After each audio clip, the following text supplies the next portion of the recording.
the interesting thing was that I came across that when the genesis of my lecture on fiber came about. I was writing a chapter for a medical textbook on nutrition. And as you know, when you're writing an academic text, everything needs to be referenced to the nth degree. And I was low carb at this stage, but I hadn't ever looked into the science of fiber. So I got to fiber and said, you know, recommendations. Yes, 30 grams of fiber a day is recommended for adults. Here's the reference. I looked at it and said, well, that's an advisory statement. You know what I think about advisory statements? Not much. Yeah. It's like, well, let me go to the advisory statement and I'll see where their references were. And I followed the chain back, and it would always stop. You could see an opinion, but nowhere was the evidence actually cited. And I'm like, well, this is odd. I mean, I'm looking at research on fiber, and there's a few things that are absolutely well known. So yes, it does increase the bulk of your feces. If you ingest something that the body can't absorb at all, then it's going to have to come out the other end. So your feces is going to be larger. That's obvious.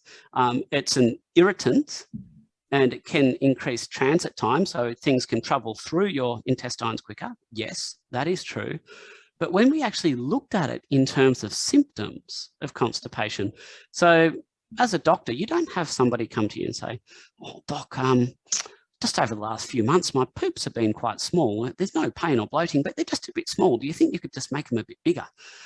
Or you don't have anybody saying, you know, look, I did a test, and it's taking 2.5 days for my contents to transit all the way through the gastrointestinal tract. Do you think you could speed that up 12 or 24 hours? I mean, people aren't aware of this. They have no symptoms. People care about pain. They care about bloating.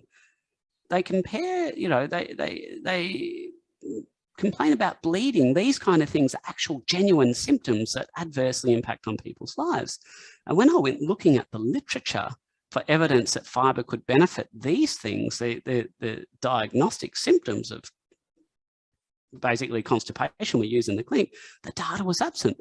And instead, I found a beautiful experimental trial where they actually put people on different levels of fiber in their diets. They had subjects who all had idiopathic constipation. So idiopathic, if you're not medically trained, so idio means idiot and pathic means pathetic. So it's just the diagnostic label a doctor gives to something when we don't understand it. So it's more a reflection on the doctor who'll give the diagnosis, because it's basically idiopathic means I don't understand it and I really have no intention of trying to find out. But anyway, so these people had constipation, idiopathic constipation, and they were all on, you know, moderately high fiber diets. So then a bunch of them were placed on even higher fiber diets, and across 5 domains, their symptoms all got worse. Then some of them were put on low fiber diets, and their symptoms across the board generally improved. And then a group of them, the largest cohort, were placed on 0 fiber diets. And in every case, all symptoms of constipation were completely eliminated. And to date, in terms of looking at symptoms of constipation, not fecal transit rate or mass or any of these, you know, surrogate markers which don't mean anything to the real patient, not the patients that I'm seeing, but the real things like pain and bloating, a 0 fiber diet was hugely, hugely successful. So this was a case where I'm sort of writing a textbook chapter and I'm sort of thinking, wow, my understanding is completely been thrown on its end. So I had a choice. I could either ignore the science and just, you know, not open myself to any criticism and write it as I was writing it. Or I could say, well, no, I've just got to call it the way I see it. I've got to be, you know, it's an academic textbook. I have to be a bit scientific. Let's open myself up to some, potentially up in some criticism, but that's unfortunate, you know, that's what the public expects us to do.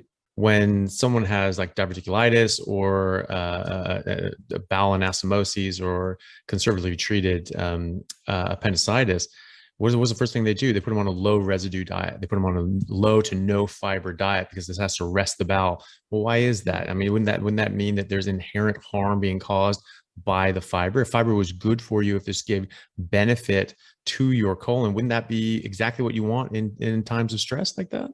Yeah, I know you and I have talked about this before. I actually did 2 colorectal surgery rotations as a junior doctor.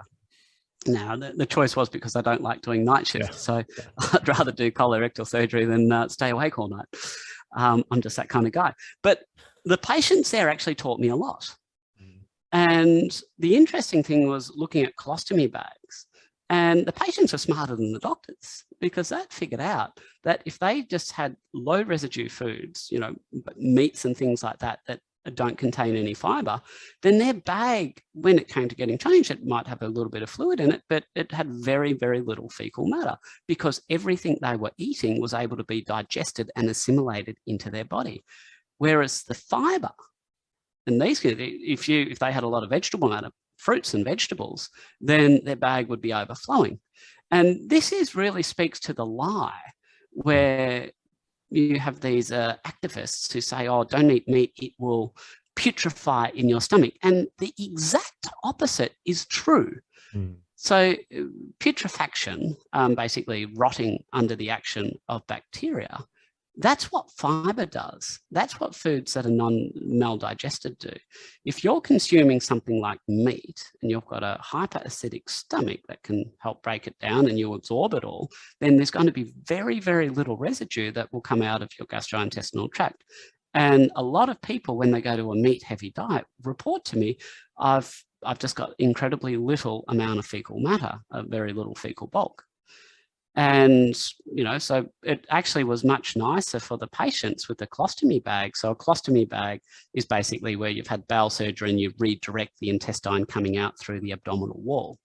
And so people on a low residue diet, they had much more pleasant experience changing their colostomy bags. Yeah. And that was something I saw as well. There was this study a while ago. They were looking at protein absorption from different sources, so plant sources and animal sources. And they found that, like, by studying people with colostomies, they feed them different things and they just study the contents of the colostomy bag. Very little of the animal-based protein was actually getting into the colostomy bag, or quite a large proportion of the plant proteins getting in there as well.